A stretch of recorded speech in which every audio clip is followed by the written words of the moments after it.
Buenos días, jóvenes. En el presente video hablaremos acerca de lo que son las enzimas. Cuando empezamos con el tema o la unidad de proteínas, mencionábamos que una de las funciones que tienen las proteínas es que eran biocatalizadores. Y específicamente decíamos que las enzimas son las que se encargan de llevar a cabo esas reacciones catalizadoras en los organismos vivos, de todos los seres vivos.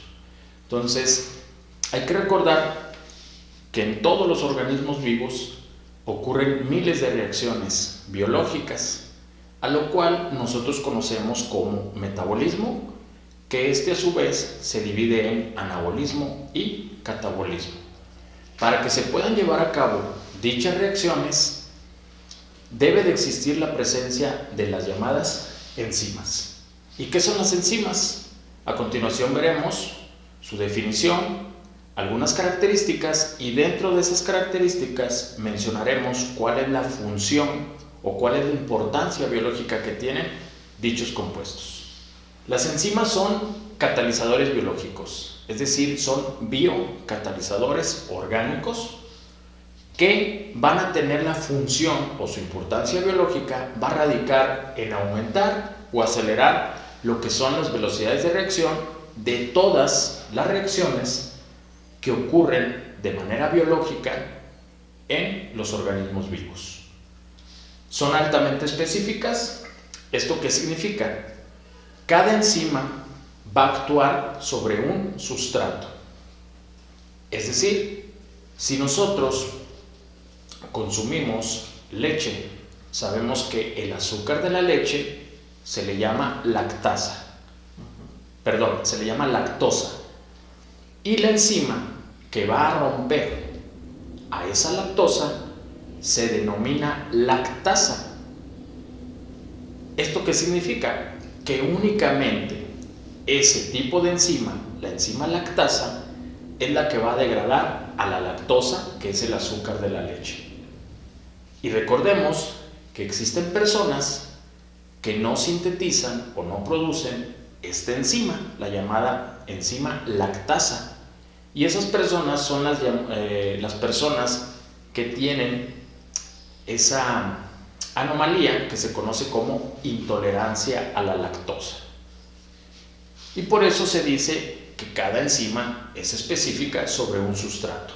Existen por ahí otro tipo de enzimas. Un ejemplo que podemos mencionar es la sacarasa, que va a atacar a la sacarosa o el azúcar de mesa que nosotros normalmente consumimos. Y entonces muchos podrán decir, pues bueno, la lactosa es un azúcar, la sacarosa es un azúcar, ¿por qué no degradan a los azúcares? Bueno, porque esas enzimas son específicas para cada uno de esos sustratos. A ese sustrato es al que van a catalizar y lo van a convertir en un o en varios productos. Las enzimas son de naturaleza proteica, como anteriormente lo mencionamos en el tema de proteínas. Pero hay que aclarar una cosa: todas las enzimas son proteínas, pero no todas las proteínas son enzimas. ¿Esto a qué se refiere? A que solamente algunas proteínas van a cumplir esa función biocatalizadora que normalmente nosotros conocemos como enzimas. Ahora, en una reacción enzimática, las enzimas siempre se van a mantener intactas hasta el final de la reacción. Es decir, ellas no van a sufrir ningún cambio. La enzima lo único que va a hacer es reconoce el sustrato, y el sustrato es el que va a derivar en uno o varios productos. Y a continuación tenemos una fórmula universal en la cual podemos representar una reacción enzimática.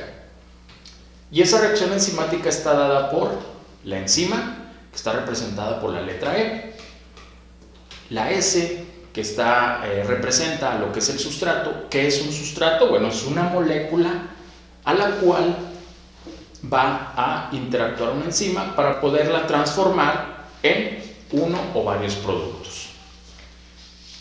Cuando ocurre un reconocimiento de esa enzima sobre ese sustrato, se forma el llamado complejo enzima-sustrato. Y al formarse ese complejo es donde se llevan a cabo diferentes reacciones químicas, en lo cual va a derivar que se forme el llamado complejo enzima-producto. Y por último vamos a tener la liberación de la enzima y la liberación de los productos. Esa enzima regresa nuevamente o se encuentra lista para actuar sobre otro sustrato y sucesivamente ir transformando ese sustrato en uno o varios productos. Y vuelvo a repetir, la enzima no sufre ningún cambio, se mantiene intacta. Lo único que va a sufrir el cambio en una reacción enzimática es el sustrato. Ese sustrato nosotros lo vamos a transformar en un producto. Ahora, esta fórmula que estoy utilizando aquí muchas veces, dependiendo de la literatura que nosotros consultemos, omite la formación del complejo enzima-producto. Es decir, muchas veces ustedes van a ver representado de manera general una reacción enzimática únicamente la interacción de la enzima con el sustrato, formar el complejo enzima-sustrato y a su vez liberar la enzima y liberar los productos derivados de esa reacción enzimática. Continuando con las enzimas, tenemos lo que es la estructura de las enzimas, es cómo está formada una enzima. Las enzimas van a estar formadas por dos fracciones. Una fracción de ellas es la parte proteica, que se va a denominar como apoenzima, y una parte no proteica, la cual es la que le va a dar esa actividad a la enzima, ese poder catalítico, y ahí vamos a encontrar ya sea un cofactor o bien una coenzima, que a continuación vamos a describir de qué o a qué se refiere, mejor dicho, cada una de esas partes que nosotros estamos mencionando como estructuras de una enzima. Por un lado tenemos a lo que es la apoenzima. La apoenzima, el prefijo apo significa que es de origen proteico. La apoenzima es la parte proteica de la enzima, es decir, la que está formada por aminoácidos. Esta apoenzima por sí sola no tiene poder catalítico, es decir, no puede llevar a cabo la reacción de catálisis. Se encuentra, se dice, de manera inactiva y no es termoestable, es decir, es muy susceptible al calor. Y si recordamos, cuando nosotros hablamos acerca de las proteínas, mencionábamos que existe por ahí un fenómeno que se llama desnaturalización de proteínas, en las cuales intervienen lo que puede ser el pH, cambiar el medio donde se encuentra una proteína o bien cambiar la temperatura. Porque sabemos que las proteínas y por ende las enzimas, porque todas las enzimas son proteínas, trabajan a un pH, a una temperatura y a un medio óptimo. Entonces, ¿qué necesita esa apoenzima para poderse activar? Pues necesita un activador, valga la redundancia. ¿Y quiénes van a ser esos activadores? Esos activadores van a ser la parte no proteica, que se va a unir a esa parte proteica denominada apoenzima. Esa parte no proteica es o contiene los grupos activadores con poder catalítico, y estos se deben unir a la apoenzima para que la enzima tome actividad y cumpla con su función. Y como mencionamos anteriormente, esas partes no proteicas, o bien puede ser un cofactor que es de origen inorgánico, en el cual como ejemplo tenemos a los iones metálicos, hierro, magnesio, molibdeno, etc. Todos aquellos bioelementos que están en la tabla periódica pueden servir como iones metálicos, como cofactores de tipo inorgánico. O bien podemos utilizar moléculas orgánicas que son denominadas coenzimas. Y aquí el ejemplo más representativo vienen siendo las vitaminas. Y de ahí viene la importancia que nosotros debemos de tener al momento de consumir vitaminas y minerales, porque actúan como la fracción no proteica que se une a la fracción proteica para formar a una enzima con actividad y sobre todo tener esa catálisis y llevar a cabo las reacciones enzimáticas que se llevan a cabo dentro de nuestro metabolismo. Aquí nosotros representamos una apoenzima. De manera general utilicé este esquema para poder representar esa apoenzima, es decir, la fracción proteica. Tenemos ya sea un cofactor que puede ser inorgánico o bien una coenzima que es de origen orgánico. Ese cofactor se une a esa apoenzima y formamos esto que se denomina holoenzima. El prefijo holo significa completo. Una holoenzima es la enzima en su forma activa y completa y está formada por la unión de la apoenzima y ya sea un cofactor inorgánico o bien una coenzima que es de origen orgánico. Y cuando nosotros tenemos la formación de la holoenzima es cuando nosotros decimos que ya tenemos una enzima activa lista para que lleve a cabo esa reacción de catálisis sobre un sustrato. Otra de las partes que tenemos que reconocer en una enzima es el llamado centro o sitio activo de la enzima. Cuando nosotros tenemos ya a una enzima, o mejor conocido como holoenzima, es decir, de manera activa y que se encuentra lista para llevar a cabo una reacción de catálisis, nosotros debemos de reconocer ese centro o sitio activo que va a tener esa enzima. Esa parte es la parte de la enzima que va a tener afinidad por el sustrato y que va a entrar en contacto con él para poder llevar a cabo esa reacción de catálisis y ese sustrato transformarlo en uno o varios productos. Es el responsable de que esa enzima sea específica para ese sustrato, ese llamado centro activo o sitio activo.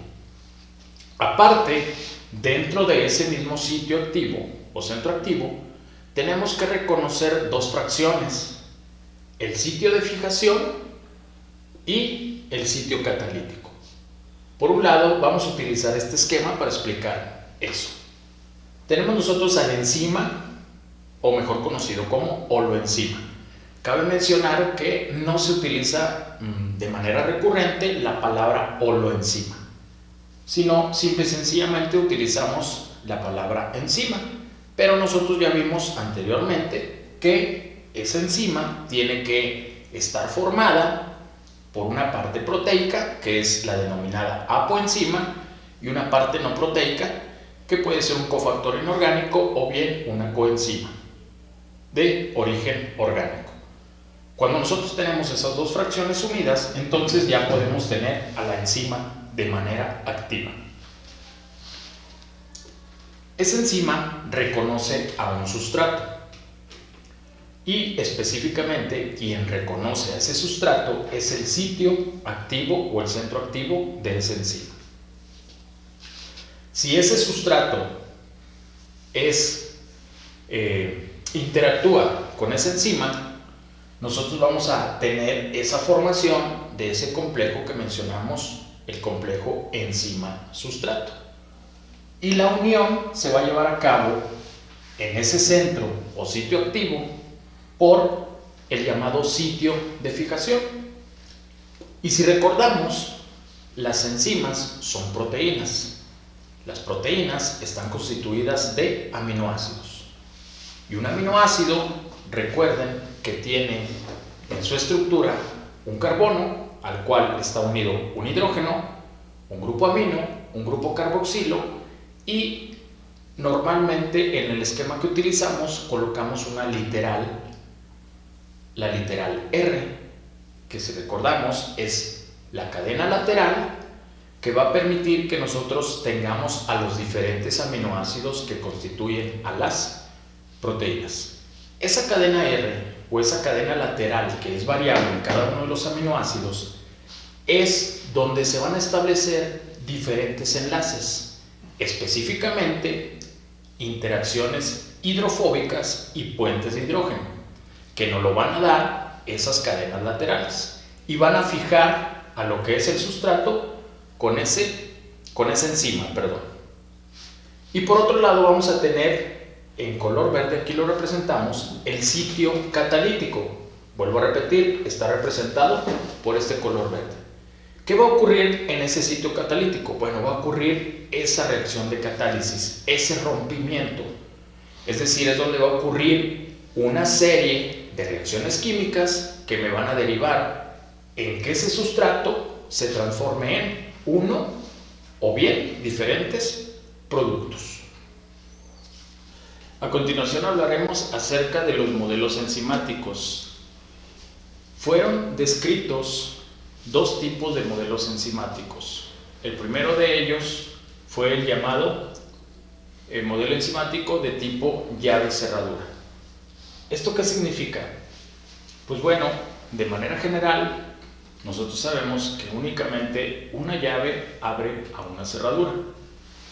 Y el químico alemán, que posteriormente ganara un premio Nobel en el año de 1893, Emil Fischer, que es un químico alemán que anteriormente ya lo habíamos mencionado, sobre todo ahí cuando vimos en la primera unidad lo que fueron carbohidratos, que fue quien describió las estructuras lineales de los monosacáridos o las llamadas proyecciones de Fischer. Él propone o describe el llamado modelo llave-cerradura. Y él menciona que una enzima, su sitio activo, se encuentra rígido y que su forma nunca va a cambiar. ¿Esto qué significa? Que esta enzima únicamente va a interaccionar con un sustrato que se adapte a la forma de ese sitio activo, en el cual se formará el llamado complejo enzima-sustrato siempre y cuando ese sustrato se adapte a la forma que tiene el sitio activo de dicha enzima. El sustrato debe encajar perfectamente en el sitio activo de esa enzima. Y lo mismo ocurre cuando nosotros tenemos una llave con una cerradura. Es decir, si yo tengo una cerradura, para esa cerradura únicamente va a existir una llave que pueda interaccionar con esa cerradura. No cualquier llave va a poder venir y abrir esa cerradura. Por eso se le conoció con ese modelo del llamado llave-cerradura. Y por consiguiente vamos a tener la liberación de la enzima, que como anteriormente lo mencionamos, no sufre ningún cambio, esa enzima se encuentra intacta y se encuentra lista para reaccionar con otro sustrato. A su vez, ese sustrato se liberan dos productos. Un ejemplo, si nosotros tenemos una enzima como lo es la maltasa, al único sustrato que va a atacar o con el que va a interaccionar es con la maltosa. Cuando se une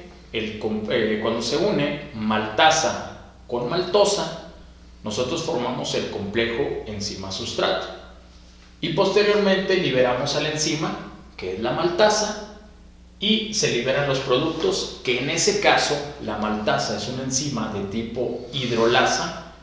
Es decir, también necesita la ayuda de moléculas de agua para romper el enlace glucosídico que tiene la maltosa.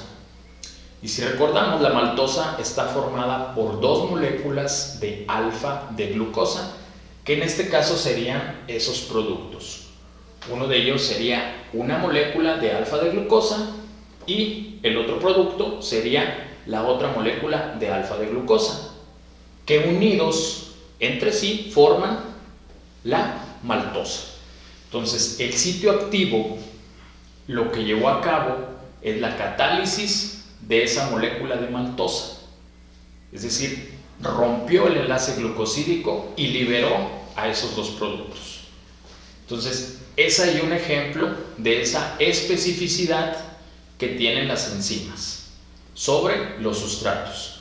Y este modelo aplica para poder decir que las enzimas son altamente específicas. Por otro lado, viene un bioquímico estadounidense, muchos años más adelante.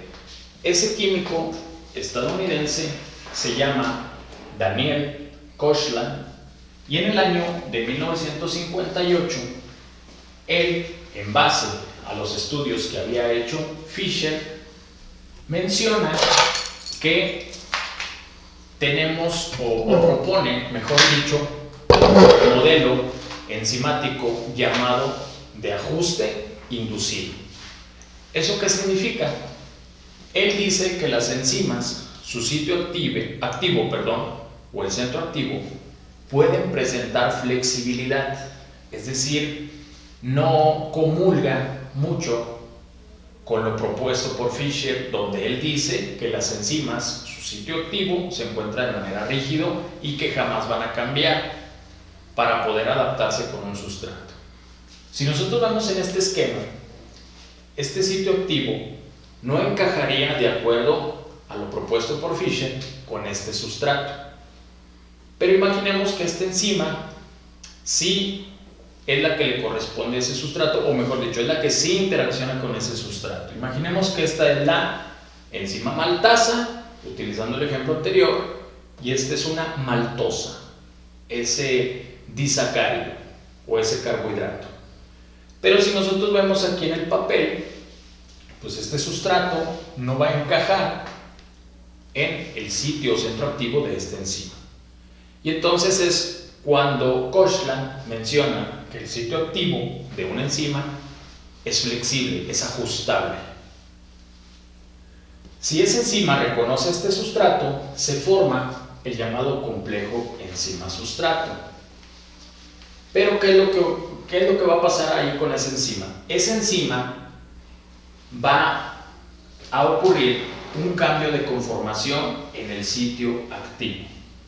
Y esto es lo que nosotros conocemos como un ajuste para que esa enzima pueda interactuar con ese sustrato y poder llevar a cabo esa reacción de catálisis o de transformación de ese sustrato en los productos de interés. En este caso ocurre el reconocimiento de la enzima con ese sustrato, el sitio activo, como es flexible, sufre un reacomodo, interaccionan sustrato y enzima, y posteriormente tenemos la transformación de sustrato en estos dos productos. Y la enzima, recordemos, ¿sí?, vuelve nuevamente a estar lista para reconocer otro sustrato y seguir esa reacción de catálisis o esas reacciones de transformación de sustratos en productos. Bueno, jóvenes, este es el video del día de hoy. Espero que se encuentren muy bien. Les mando un fuerte saludo y recuerden, todas las dudas y comentarios deposítenlas ahí en la barra de comentarios. Suscríbanse al canal, denle like y sobre todo activen la campanita para que sigan recibiendo sus notificaciones. Nos vemos pronto.